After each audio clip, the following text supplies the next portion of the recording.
নমস্কার বন্ধুরা, আমি মোহন চক্রবর্তী আপনাদের এবং আপনাদের পরিবারকে শুভ বিজয়া দশমীর অনেক অনেক শুভেচ্ছা জানাই। বিজয়া দশমী বা দশেরা আমাদের মনে করিয়ে দেয় যে ভালো সব সময় খারাপের উপর জয়লাভ করে।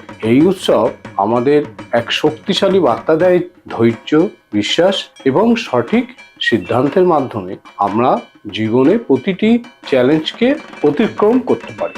আমরা যেমন আমাদের ব্যক্তিগত জীবনে শক্তিশালী সিদ্ধান্ত নিই, তেমনি আর্থিক জীবনেও সঠিক বিনিয়োগ এবং সঠিক বীমা করা খুবই জরুরি। এটি আমাদের পরিবারকে নিরাপত্তা দেয় এবং একটি সমৃদ্ধ ভবিষ্যৎ গড়তে সাহায্য করে। এই বার্তার সাথে আমরা ফিনোমেটিকে সবসময় আপনাদের সাথে আছি, ছিলাম এবং থাকবো আপনাদেরকে সঠিক দিশা দেখাতে, সঠিক সিদ্ধান্ত নিতে আর আপনাদের আর্থিক লক্ষ্য অর্জন করতে সাহায্য করব। এই পবিত্র দিনে আমরা প্রার্থনা করব আপনাদের জীবন সুস্থ থাকুক, সম্পদ বাড়ুক এবং সুখ সমৃদ্ধিতে ভরে উঠুক। শুভ বিজয়া।